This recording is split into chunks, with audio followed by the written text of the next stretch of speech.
never imagined my life would unravel so spectacularly. But there I was, standing in the sterile HR office of Apex Innovations, clutching a severance packet like it was a ticking bomb. My name is Elena Ramirez, and at 35, I thought I had it all figured out. I'd clawed my way up from a junior analyst to senior project manager in just 8 years, pouring my soul into that company. Apex wasn't just a job. It was my identity, my battleground, my proof that a girl from a rundown neighborhood in Chicago could make it big. But on that rainy Tuesday morning in March, everything changed. The HR director, a woman named Karen with a perpetual fake smile, slid the papers across the desk. Elena, we're restructuring. It's not personal. Not personal? I'd sacrificed weekends, holidays, even my engagement for this place. My fiancé, Mark, had left me 2 years ago because I was married to my work. And now, the company was divorcing me. I stared at the packet, my hands trembling. The words blurred. Layoff effective immediately. 2 months of severance. Non-compete clause. I walked out in a daze, the Chicago wind whipping my hair as I hailed a cab. My mind raced. How would I pay the rent on my overpriced loft? What about my student loans? But worst of all, how would I face my family? My 3 siblings, Alex, Sophia, and Miguel, had always seen me as the golden child, the one who escaped the cycle of minimum wage jobs that plagued our parents.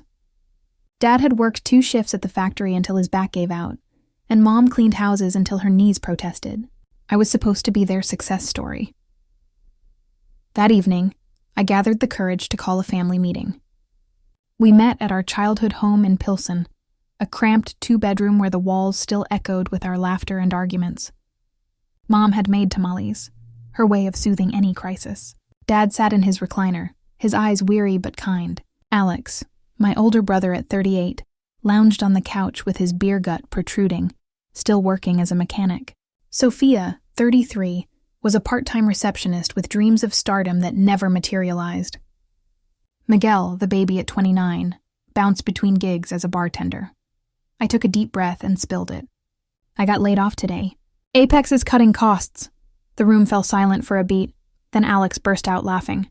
Wait, seriously? Ms. High and Mighty got the boot? He slapped his knee, his guffaws filling the space. Sophia joined in, her giggles sharp like knives. Oh, Elena, you always thought you were better than us with your fancy suits and corner office. Welcome back to the real world. Miguel chuckled too, though less maliciously. Come on, guys, that's harsh. But yeah, sis, karma's a bitch, huh? I felt my face burn. This isn't funny. I've given everything to that job. But they kept going, recounting times I'd skipped family events for work, how I'd forgotten my roots. Mom tried to intervene. Niños, enough. But Dad just shook his head, disappointed. I left that night with tears stinging my eyes, vowing never to let them see me weak again. The next few weeks were a blur of rejection emails and empty days. I updated my resume, networked on LinkedIn, but the job market was brutal. Tech layoffs were everywhere, and my non-compete meant I couldn't even apply to competitors. Bills piled up. I dipped into savings, sold my designer bags on eBay.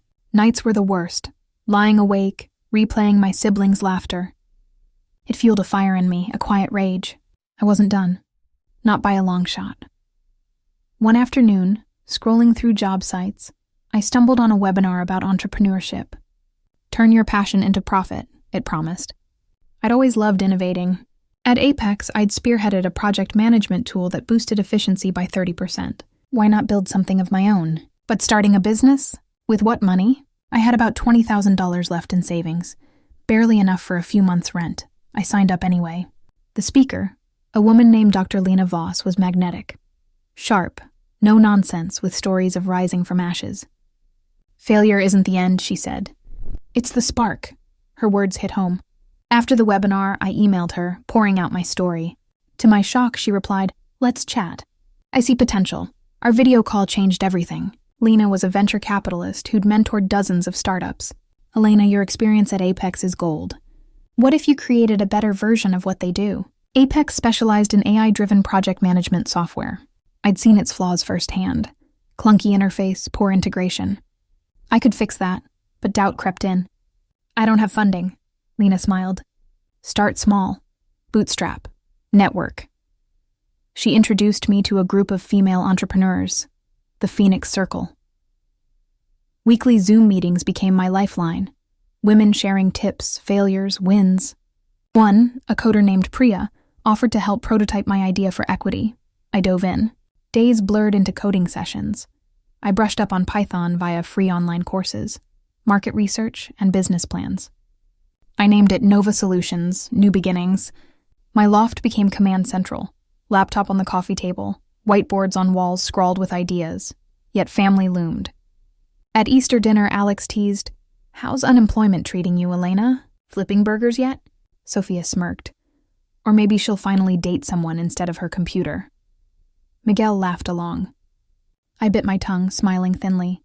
"Actually, I'm starting my own company." They howled. "Oh, sure, like that'll work. Dream on, sis." Their doubt stung, but it motivated. I worked harder, skipping meals, pulling all-nighters. Priya and I built a minimum viable product, a sleek app that used AI to predict project bottlenecks before they happened. Beta testers from the Phoenix Circle raved. 3 months in, I pitched to a small angel investor group Lena connected me with. Heart-pounding, I presented, "Nova isn't just software. It's a revolution in efficiency." They bit. $50,000 seed funding. I quit job hunting, went all in, but challenges mounted.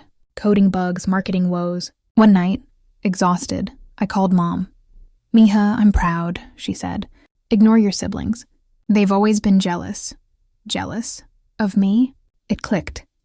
Alex resented my success because he dropped out of college. Sophia's acting dreams fizzled while I climbed. Miguel floated aimlessly. My rise highlighted their stagnation. Fueled anew, I pushed forward. By month 6, Nova had its first paying client, a small firm tired of Apex's bloat. Revenue trickled in. I hired a freelancer for design, another for sales. My team grew virtually. Then, the bombshell. Apex announced massive losses. Whispers of buyouts circulated. My old boss, Derek, reached out on LinkedIn. "Elena, miss you here. Things are rough." I smiled. Oh, the irony. The buzz of my phone woke me at 6 a.m. A message from Priya. "Elena, check TechCrunch, now." My heart skipped as I opened the link. Apex Innovations faces potential bankruptcy amid AI market slump. I read it twice, the words sinking in. The company that had defined my career, that had chewed me up and spit me out, was crumbling. A twisted part of me felt vindicated, but another part, a bigger one, saw opportunity. I was Elena Ramirez, and I wasn't just surviving. I was building something better. Nova Solutions was my lifeline now. The $50,000 seed funding had given us breathing room, but it wasn't enough to scale. Priya and I had a working prototype, but we needed more. More developers, more marketing, more clients. My loft was a chaotic startup hub. Takeout containers stacked on the counter, whiteboards covered in timelines and feature lists. Sleep was a luxury I couldn't afford. I leaned on the Phoenix Circle, my network of female entrepreneurs. During our weekly Zoom, I shared the TechCrunch article. "Apex is tanking," I said. "This is our shot." The group erupted with ideas. Rachel, a marketing guru, suggested a bold campaign. Target Apex's frustrated clients. "Show them Nova's leaner, smarter, cheaper," she said. Priya, my coding partner, pushed for a new feature, an AI that learned from user behavior to suggest real-time workflow tweaks. It was ambitious, but I loved it. Days blurred into weeks of grinding work. I taught myself enough JavaScript to help Priya debug code, though I leaned hard on her expertise. We hired 2 freelancers, Jamal, a UI/UX designer who gave our app a polished edge, and Maria, a sales rep with a knack for closing deals. My savings dwindled to $8,000, but our first client, a logistics firm, renewed their contract and referred 2 others. Revenue hit $10,000 a month, not enough to break even, but a start. Family gatherings were another story. At my cousin's quinceañera, my siblings cornered me by the punch bowl. Alex, beer in hand, smirked. "How's your little app going, Elena? Still playing CEO in your pajamas?" Sophia chimed in. "Yeah, when's the big IPO? Or are you just burning through your savings?" Miguel, always the softest, added, "Come on, guys, let her dream." But his grin betrayed him. I forced a smile. "It's going fine. You'll see." Their laughter followed me as I walked away, my fists clenched. That night, I channeled the anger into work. I stayed up until 3 a.m., drafting a pitch deck for a second funding round. Lena, my mentor, had connected me with a venture capital firm, Horizon Ventures, known for backing underdogs. The meeting was in 2 weeks. If I could land them, we'd have the capital to scale Nova into a real competitor. But the pressure was suffocating. A major bug in our AI algorithm crashed the app during a demo for a potential client, a biotech startup with deep pockets. They walked away, and I spent the night crying in my bathroom, the weight of failure crushing me. Priya called the next morning. "We'll fix it, Elena. You're not alone." She spent 48 hours rewriting code, and I tested every update, my eyes burning from the screen. The Horizon pitch loomed. I practiced in front of my mirror, pacing my loft, perfecting every slide. The day arrived, a crisp October morning. I wore my one good blazer, the one I hadn't sold, and walked into their sleek downtown office. The panel, 3 men and 1 woman, all in their 50s, listened intently as I laid out Nova's vision. We're not just software. We're the future of work. Our AI anticipates problems before they derail projects, saving time and money. I demoed the app, praying it wouldn't crash. It didn't. They grilled me.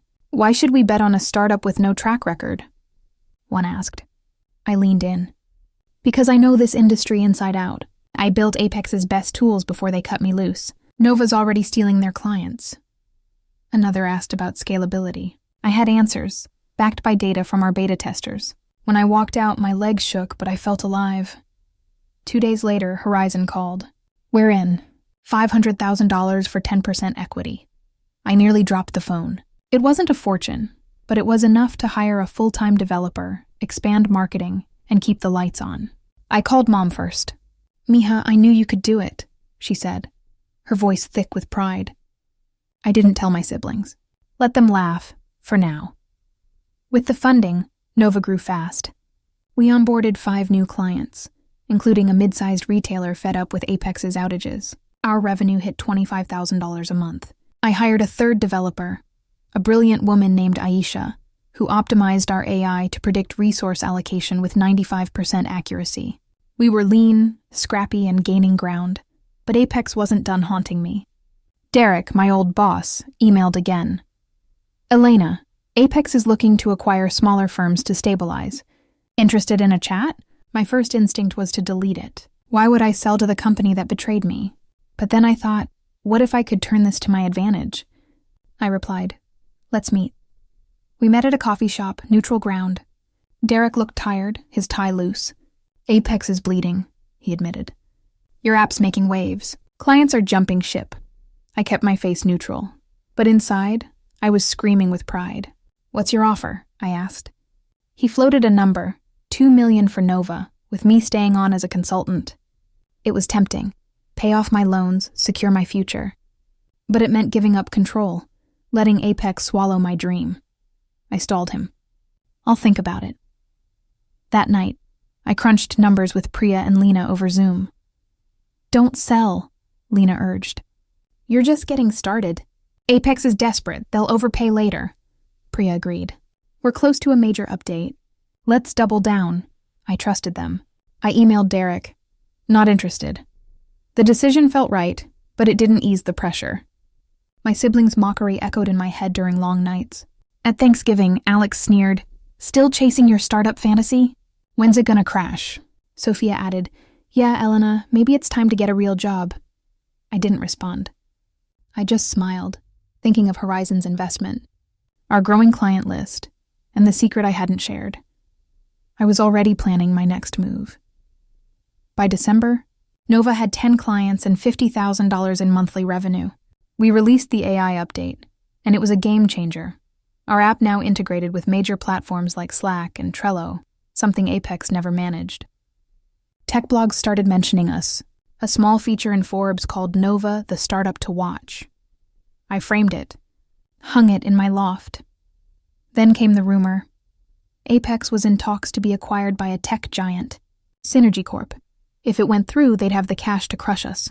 I couldn't let that happen. I called Lena. "We need to move faster. Can you get me in front of bigger investors?" She nodded. You're ready for the big leagues, Elena.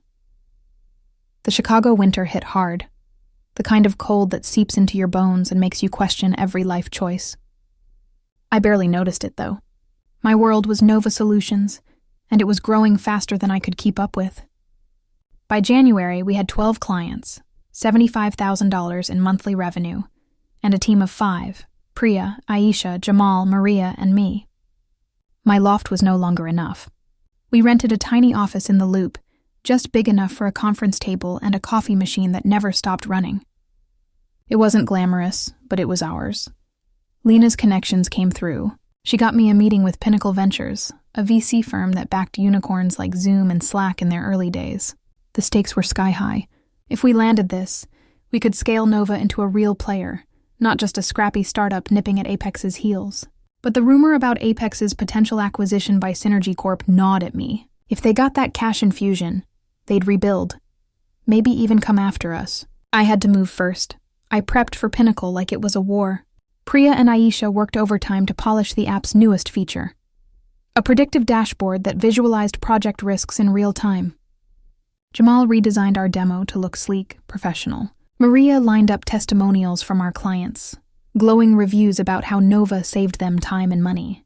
I practiced my pitch until my voice cracked, standing in our new office, the Chicago skyline glinting through the window. The meeting was in San Francisco. I flew out, my first trip since the layoff. The Pinnacle office was a glass and steel fortress, all sharp angles and minimalist furniture. The partners, 4 of them, 3 men and a woman named Claire, sat across from me, their faces unreadable. I launched into it. Nova Solutions isn't just competing with legacy software like Apex. We're redefining how businesses operate. Our AI doesn't just manage projects. It anticipates chaos and stops it. The demo ran smoothly, the dashboard's colorful graphs drawing nods.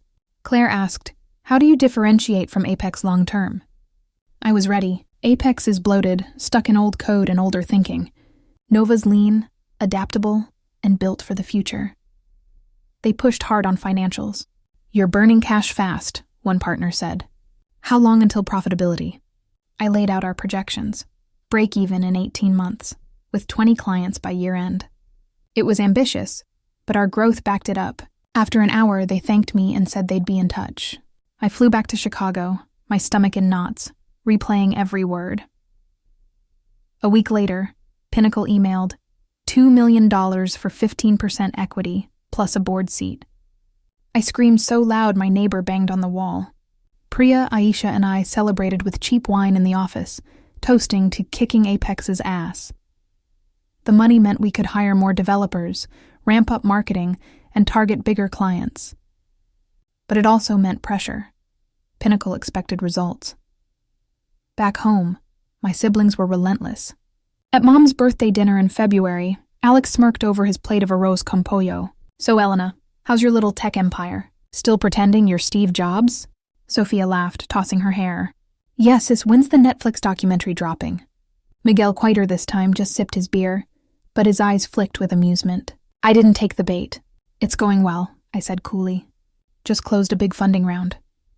Their laughter stopped short. "Wait, seriously?" Alex asked, skeptical. I nodded, savoring their stunned faces. "Yep, 2 million. Mom beamed, but Sophia scoffed.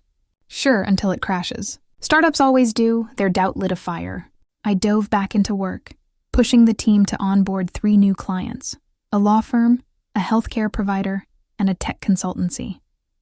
Revenue hit $100,000 a month. We hired 2 more developers and a marketing lead, Rachel from the Phoenix Circle, who joined full-time. Our office buzzed with energy, whiteboards now covering every wall. Then Apex made another move. Derek called, his voice strained. "Elena, Synergy's deal fell through. Apex is desperate. They're offering $5 million for Nova." My heart raced. $5 million was life-changing. Pay off my loans, buy a house, secure my future. But it was the same trap. Sell my dream. Let Apex absorb us. I thought of my siblings' laughter, the nights I'd cried alone, the clients who believed in us. "No deal," I said. Derek sighed. "You're making a mistake." I hung up, my hands shaking.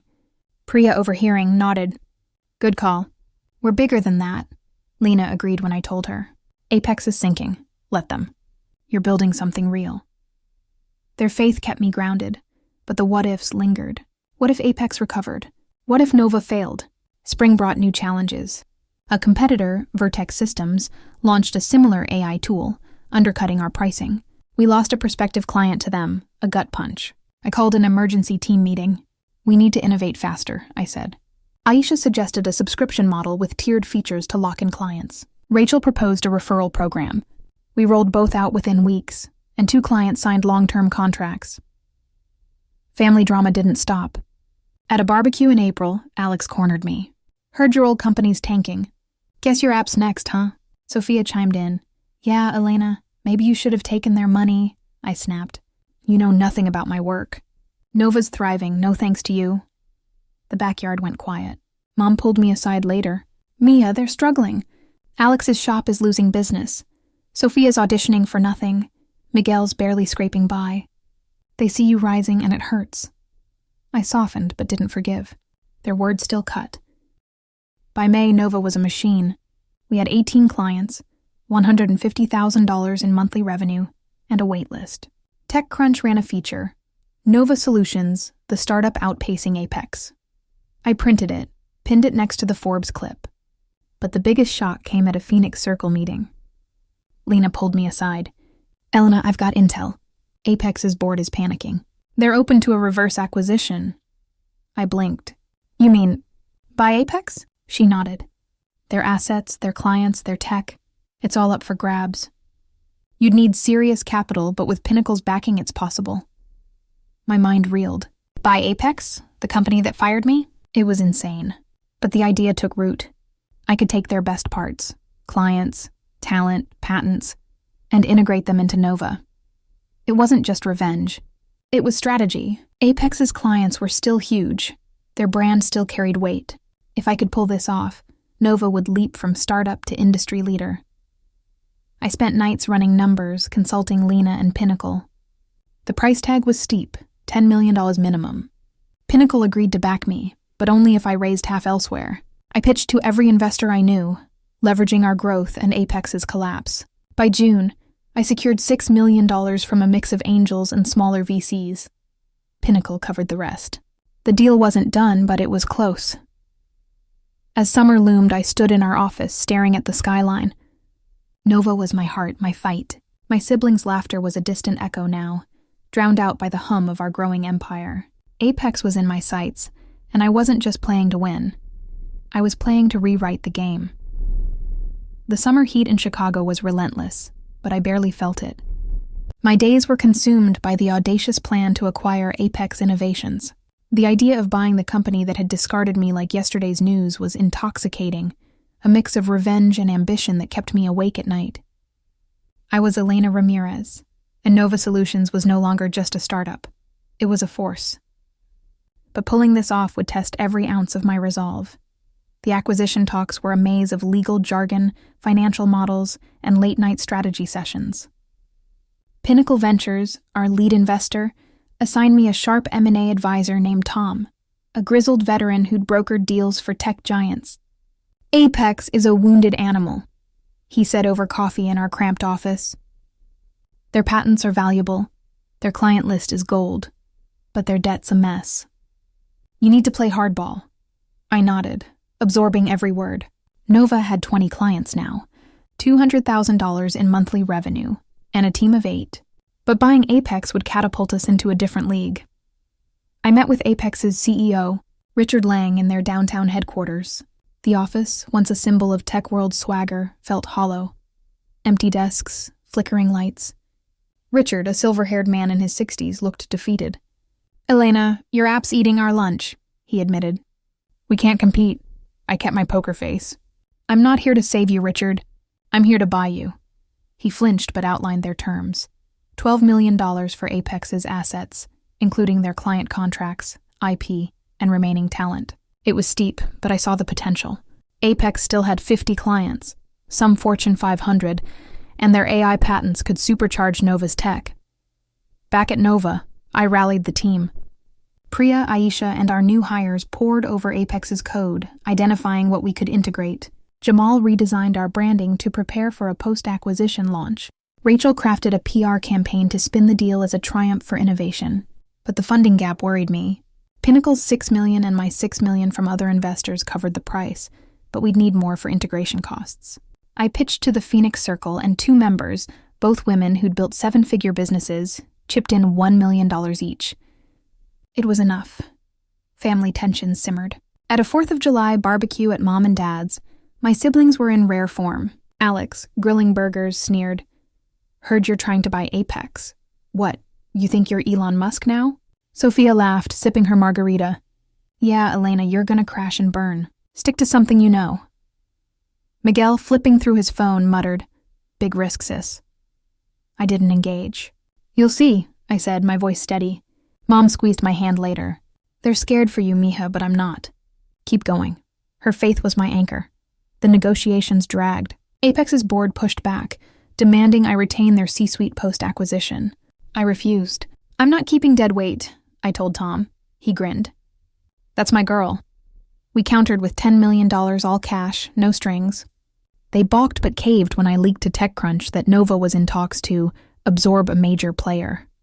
The article sent Apex's stock plummeting, forcing their hand. By August, we signed the letter of intent. Nova would acquire Apex's assets for $10.5 million. The real work began. Integrating Apex's clients and tech was like stitching together 2 mismatched quilts. Their code was a mess, outdated, bloated. Priya and Aisha led a team of 4 developers, working 16-hour days to merge it with Nova's lean framework. I met with Apex's top clients, reassuring them. "Nova's taking what you loved about Apex and making it better," I said in a boardroom at a logistics giant. They signed on, followed by 3 others. Our client count hit 60, revenue soaring to $500,000 a month, but cracks appeared. 2 Apex developers we hired post-acquisition clashed with our team, complaining about startup chaos. I fired one after he leaked code to a competitor. The other quit. Then Vertex Systems, our rival, launched a smear campaign, claiming Nova's AI was unstable. Rachel countered with a viral blog post, "Nova versus Vertex, the truth about innovation." It worked. Clients stayed loyal. My siblings' mockery didn't let up. At a family dinner in September, Alex leaned back, smirking. "So you bought Apex, big whoop. Bet it flops in a year." Sophia added, "Yeah, Elena, you're in over your head. Hope you saved some of that investor cash." Miguel just shrugged, but his silence stung. I snapped, "You've never believed in me. Keep laughing. I'm building an empire." The table went quiet. Dad frowned, but Mom's eyes shone with pride. The acquisition closed in October. Nova officially absorbed Apex's assets, and I moved our team into their old headquarters. A bittersweet victory. The space was too big, but it sent a message. We were here to stay. I kept a few Apex employees, engineers who'd worked under me and respected my vision. The rest, including Derek, got severance. It wasn't personal, I told myself, echoing HR's words from my layoff. But it felt good. Challenges kept coming. A major client, a bank, threatened to leave unless we customized our AI for their compliance needs. Aisha pulled it off in 3 weeks, and they stayed. Vertex upped their game, poaching one of our smaller clients. I countered by offering discounts to long-term contracts, locking in 80% of our base. Revenue hit $700,000 a month, and we were close to profitability. Lena called me one night. "Elena, you're making waves. But here's the next play. Go public. An IPO could raise billions, make Nova untouchable." An IPO? The thought was dizzying. Nova was barely 2 years old, but with Apex's assets, we had the scale. I hired a financial consultant, Sarah, to explore it. She warned, "It's a marathon, not a sprint. You'll need a clean balance sheet and a story investors can't resist." As fall deepened, I stood at a crossroads. Nova was a powerhouse, but the IPO loomed like a mountain. My siblings' voices still echoed, but they were drowned out by the hum of our new office, the loyalty of my team, the trust of our clients. I was no longer the woman Apex fired. I was Elena Ramirez, CEO, and I was just getting started. The air in Nova's new headquarters carried a charge, like the moment before a storm breaks. We'd taken over Apex's old office, and though I'd kept the space sparse, Rows of desks, a few whiteboards, and our trusty coffee machine. It felt like a kingdom. I was Elena Ramirez, and at 36, I was leading a company with 70 clients, $900,000 in monthly revenue, and a team of 12. The Apex acquisition had been a gamble, but it paid off. Now, the IPO loomed, a chance to cement Nova as a titan. But every step forward came with new battles. Sarah, our financial consultant, became my shadow. A no-nonsense woman in her 50s, she'd guided startups through IPOs before. "You need a flawless narrative," she said, pacing our office. "Investors want growth, stability, and vision. Nova's got the first two, but you need to sell the dream." I spent nights crafting our story. Nova wasn't just software. It was the future of work, powered by AI that thought like a human. We hired a PR firm to polish our image, and Rachel, our marketing lead, worked with them to flood tech blogs with our name. The workload was crushing. Priya and Aisha led the tech team, integrating Apex's patents into our platform. One patent, an algorithm for predictive resource allocation, boosted our AI's accuracy to 98%. Clients loved it. A retailer reported a 25% drop in project delays. But the integration wasn't smooth. Legacy Apex code kept breaking, and 2 clients complained about downtime. I barely slept, jumping between client calls, investor pitches, and team meetings. My loft, once my sanctuary, was now just a place to crash for a few hours. Family drama didn't help. At a Christmas party at Mom and Dad's, my siblings were relentless. Alex, nursing a whiskey, smirked. "So, you're really doing this IPO thing? Gonna be a billionaire, Elena?" Sophia rolled her eyes. "Yeah, right. You'll probably tank the company first." Miguel, quieter now, said, "It's a big move, sis. Hope you know what you're doing." Their words stung, but I was done defending myself. "Keep talking," I said, sipping my wine. "Nova's worth more than your doubts." Mom hugged me later. "They're jealous, Mija. You're proving them wrong." The IPO prep was a gauntlet. Sarah brought in auditors to scrub our books, and every discrepancy felt like a landmine.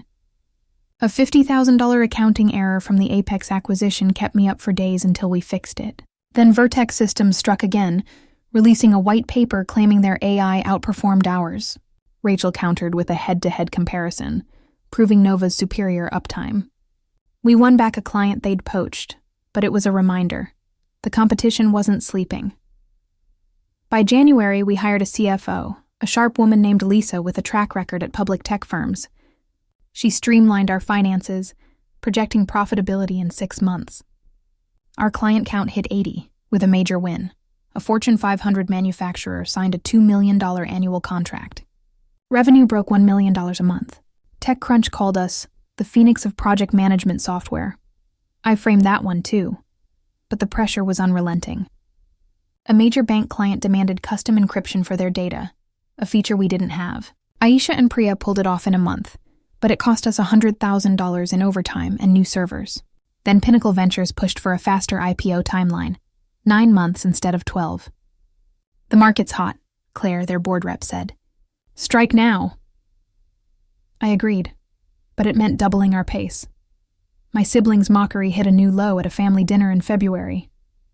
Alex, emboldened by beer, said, "Heard you're hiring fancy CFOs now. What's next, a private jet?" Sophia laughed. "She'll need one to escape when this all crashes." Miguel stayed silent, but his eyes avoided mine.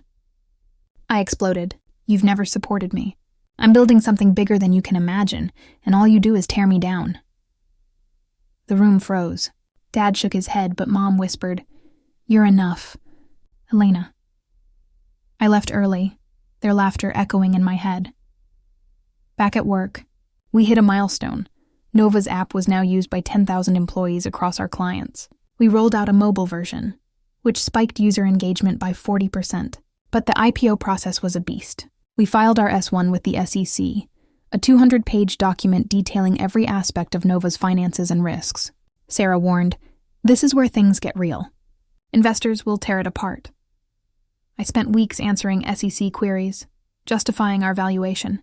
Pinnacle wanted us to aim for $500 million, ambitious but doable with our growth. Then Apex's ghost returned. Derek, my old boss, emailed, asking for a job. "I know the industry, Elena. I can help." I almost laughed. The man who'd signed my layoff papers wanted a lifeline? I replied politely. No openings. It felt like closure. By March, we started the IPO roadshow.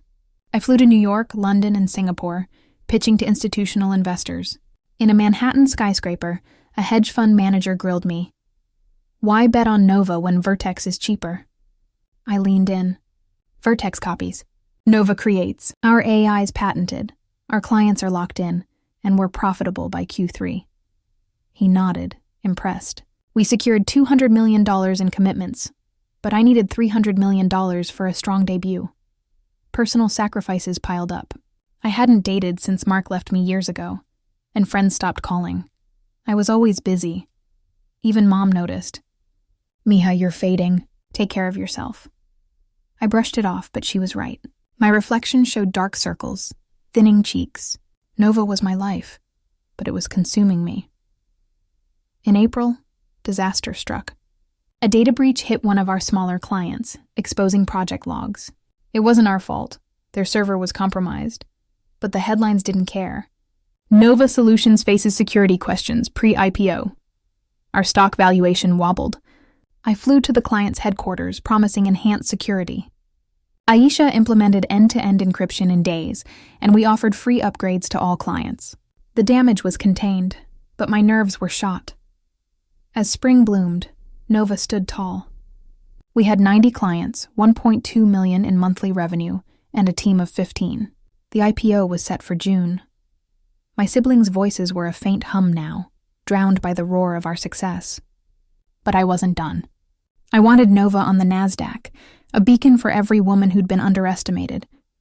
And deep down, I wanted my siblings to see it, to choke on their laughter.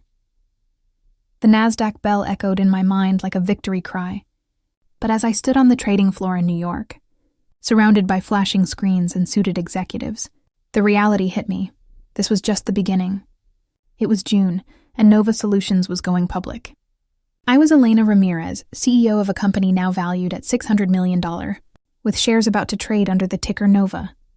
My team flanked me: Priya, Aisha, Rachel, Lisa, and the rest, beaming with exhaustion and pride. We'd clawed our way here through sleepless nights, data breaches, and cutthroat competition. But as the bell rang, signaling our debut, I felt a surge of power. This wasn't just an IPO. It was my declaration to the world, and to my siblings, that I had won. The roadshow had been grueling, but it paid off. We'd raised $350 million more than we'd hoped, with shares priced at $25 each. As trading opened, the price jumped to $30, then $40. By noon, we were at $45, at 80% pop. TechCrunch headlines screamed, "Nova's IPO soars, from startup to star." Investors who'd backed us early, like Pinnacle and Lena, were millionaires overnight. I watched the ticker from the floor, my heart pounding. Nova wasn't just mine anymore. It was public, accountable to shareholders, but that accountability came with resources, cash to expand, hire, dominate. Back in Chicago, the office erupted in cheers when I returned. We'd rented out a rooftop bar for a celebration, champagne flowing as the team toasted our success. Priya hugged me. "We did it, Elena," Aisha added. "From your loft to NASDAQ." I raised my glass. "To Nova, and to proving them wrong." They didn't know who them was, but it didn't matter. My siblings' laughter had fueled this fire. The influx of capital changed everything. We hired 20 more employees, engineers, sales reps, customer success specialists.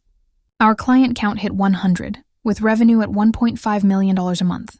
Profitability came early in Q2, thanks to Lisa's tight financial controls. We expanded internationally, signing clients in Europe and Asia. Vertex Systems, our rival, started losing ground. 2 of their key clients switched to us after our IPO hype. But success brought scrutiny. Analysts dissected our every move, and a minor glitch in our AI during a high-profile client's rollout made headlines. "Nova's post-IPO hiccup," one article read. Rachel spun it as growing pains, and we fixed it in hours, but it reminded me, no room for error. Sarah, our IPO advisor, stayed on as a consultant, helping navigate quarterly earnings calls. "Keep the story strong," she said. growth, innovation, leadership. Amid the whirlwind, family called. Mom's voice trembled on the phone. Mija, I saw you on TV ringing the bell. I'm so proud. Dad added, You've done good, kid. But my siblings were silent at first. Then, at a family lunch in July, the dam broke. Alex, looking uncomfortable, said, Congrats on the IPO, Elena. That's big. Sophia nodded. Yeah, didn't think you'd pull it off. Miguel smiled faintly.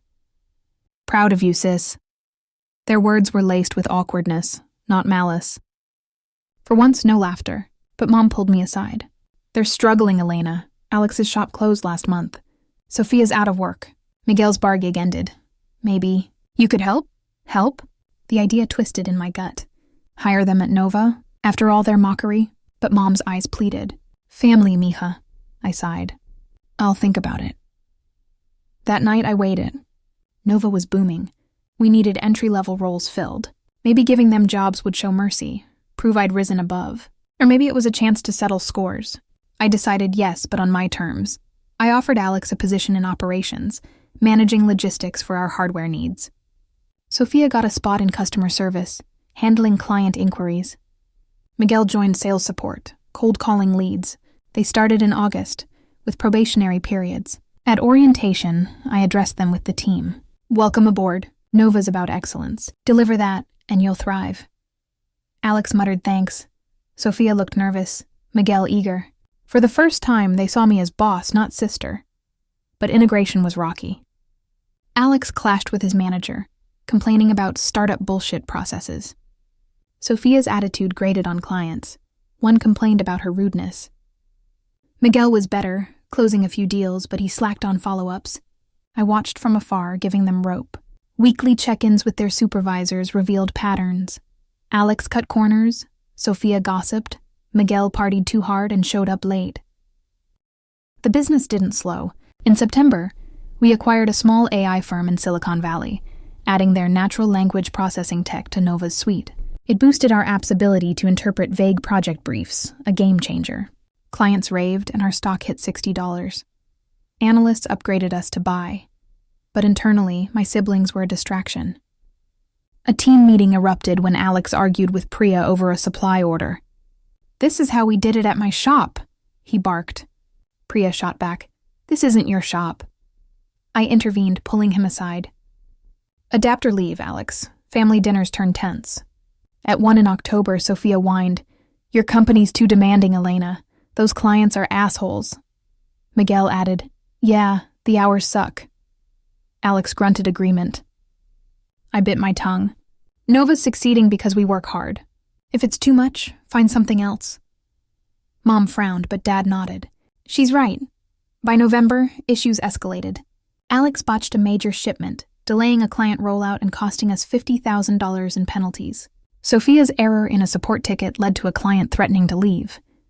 Miguel missed a key meeting after a night out. Their supervisors recommended termination. I agonized, family or business. But Nova was my legacy, built from ashes. I couldn't let them drag it down. I called them into my office one by one. Alex first. This isn't working, I said, sliding his termination papers. You're fired, his face reddened. You can't do this. We're family. I met his eyes. Family laughed when I lost my job. Now I'm protecting mine, Sophia cried. This is revenge. I shook my head. It's business. Miguel was quietest, whispering, I get it. The firings hit hard. Mom called, heartbroken. Mija, how could you? I explained, they weren't pulling their weight. Nova comes first. She hung up crying. Dad later said, You did what you had to. My siblings didn't speak to me for weeks. As winter approached, Nova thrived. Stock at $75, clients at $120, revenue $2 million a month. We launched Nova 2.0, with enhanced AI that predicted team burnout. The press loved it. But personally, I felt a void. Firing them was necessary, but it severed ties. Yet in quiet moments, I smiled. Their laughter had sparked this empire, and now silence. The silence from my siblings was deafening. Winter in Chicago wrapped the city in a gray shroud, but Nova Solutions burned bright. I was Elena Ramirez, CEO of a publicly traded company now worth $800 million, with our stock steady at $80 and climbing. We had 130 clients, $2.5 million in monthly revenue, and a team of 35. Nova 2.0's burnout prediction feature was a hit, earning us a feature in Wired as the software-saving corporate sanity.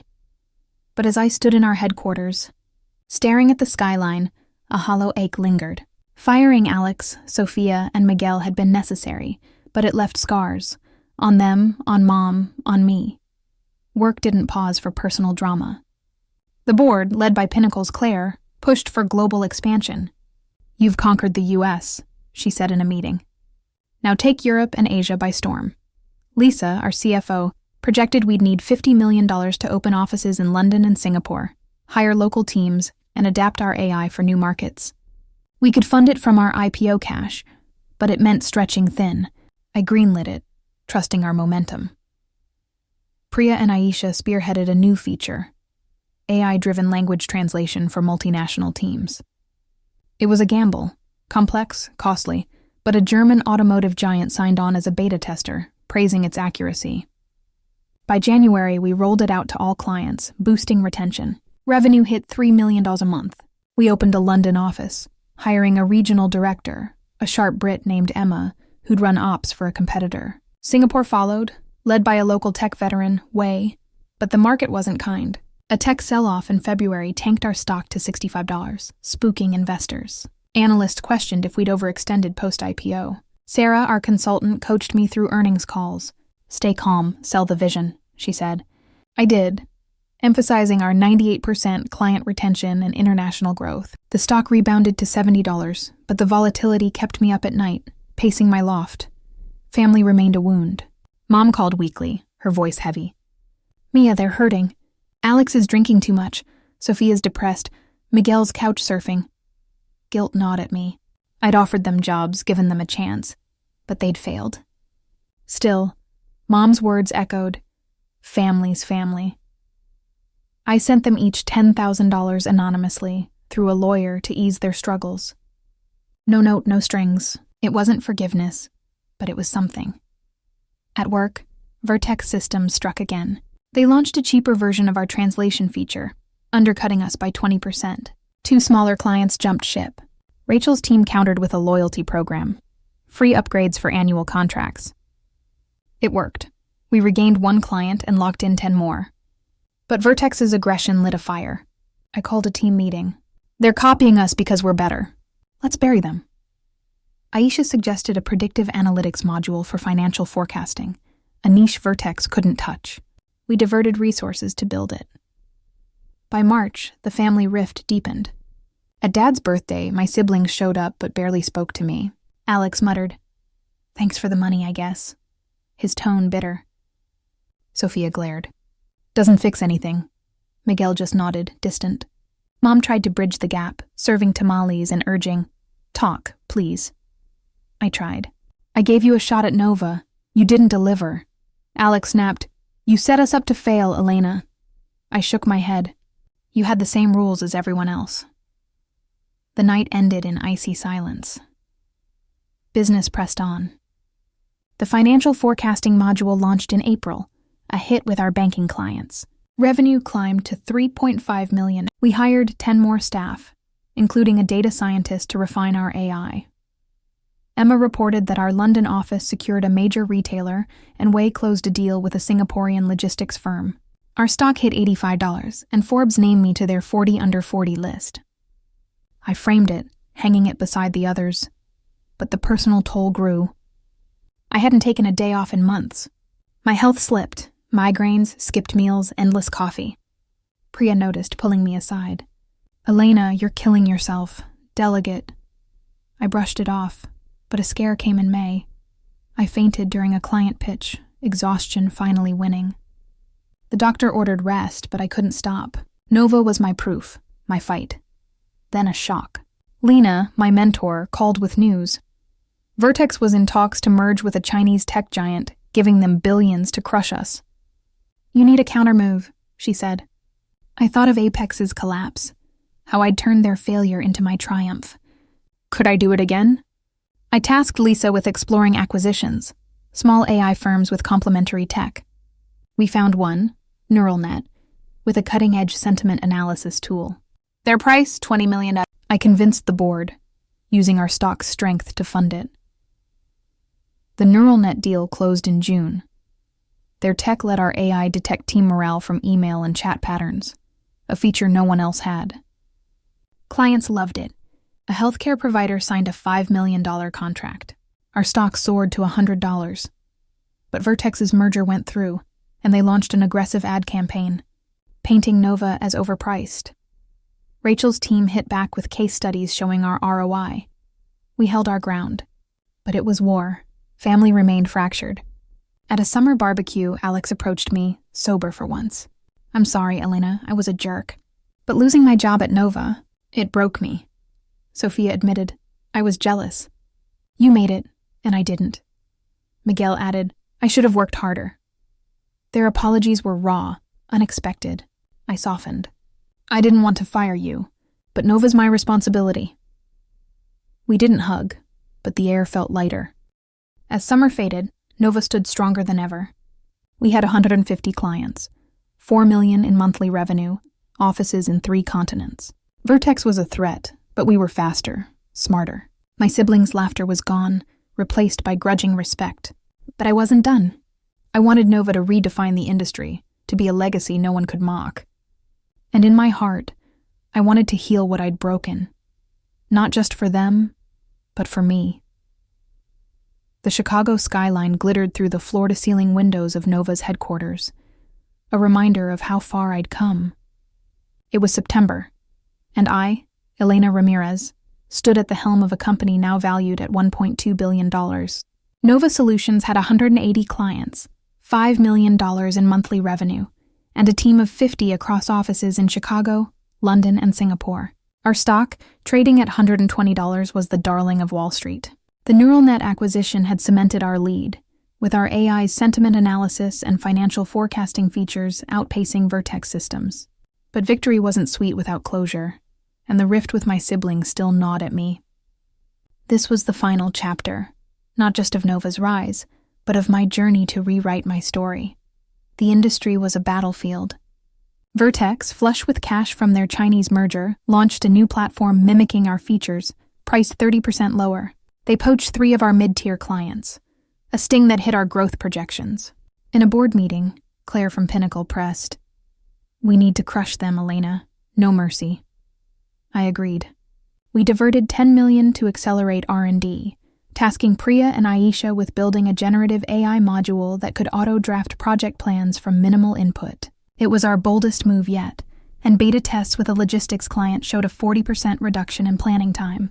We rolled it out in October, and 5 major clients signed multi-year contracts, pushing revenue to $6 million a month. The press ate it up. Bloomberg called Nova the AI pioneer rewriting work. Our stock hit $140, but Vertex didn't back down, spreading rumors of a patent lawsuit over our translation tech.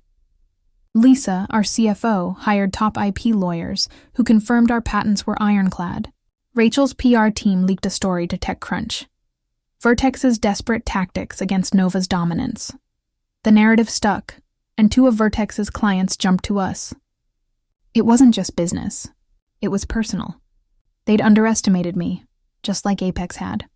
Family remained the undercurrent. My siblings' apologies at the barbecue had cracked the wall between us, but trust was fragile. Mom kept pushing reconciliation. "Mia, life's short. Fix this." I wanted to, but the sting of their laughter lingered. Still, I invited them to Nova's annual client gala in November, a black tie event at a Chicago hotel. I sent them invites with a note, "See what we've built." To my surprise, they came. The gala was electric. Clients, investors, and tech luminaries mingling under chandeliers. I gave the keynote, unveiling our generative AI module to gasps and applause. "Nova isn't just software," I said. "It's the future of human potential." The room erupted. Afterward, Alex, Sophia, and Miguel approached, dressed awkwardly in formal wear. Alex cleared his throat. "Elena, this is incredible. I didn't get it before." Sophia's eyes were wet. I'm sorry for everything. You're amazing. Miguel hugged me, whispering, I was wrong, sis. For the first time, I felt their sincerity. Thank you, I said, my voice catching. Let's start over. We talked late into the night, not as boss and failures, but as siblings. Alex admitted his shop's closure had crushed him, fueling his bitterness. Sophia confessed she'd envied my drive, masking it with sarcasm. Miguel said he'd been too lazy to match my hustle. I shared my own fears, the sleepless nights, the fainting spell, the weight of leading Nova. I fired you because I had to protect this, I said, gesturing to the gala. But I never stopped loving you. We didn't erase the past, but we built a bridge. Business didn't slow. In December, we acquired another startup, a cybersecurity firm, for $15 million, bolstering our defenses after the earlier breach scare. Our client count hit 200 with $7 million in monthly revenue. The stock climbed to $160, and analysts predicted we'd hit $2 billion valuation by spring. Vertex's growth stalled. Their CEO resigned amid internal chaos. We'd won the war for now. Personal healing took root. I hired Alex back, not at Nova, but as a consultant for a supplier we worked with, a role suited to his skills. Sophia joined a nonprofit I funded, using her charisma for community outreach. Miguel enrolled in a coding boot camp, inspired by Nova's tech. They weren't my employees, but they were finding their paths. Mom cried when I told her, Dad nodding proudly. You're the glue, Elena. By January, I took my first vacation in years, a week in Puerto Rico, where I swam in the ocean and slept without my phone. I returned recharged, ready for Nova's next phase. We launched a foundation to fund women in tech, named after the Phoenix Circle. Lena, my mentor, joined as chair. You've built a legacy, she said. Now live it. As I stood in my office, now a sleek corner suite, I looked at the framed articles. TechCrunch, Forbes, Wired. They told the story of Nova, but not of me. I was Elena Ramirez, the girl from Pilsen who turned laughter into triumph. My siblings' mockery had been my spark, their apologies my closure. Nova was my empire, but family was my heart, and for the first time I felt whole.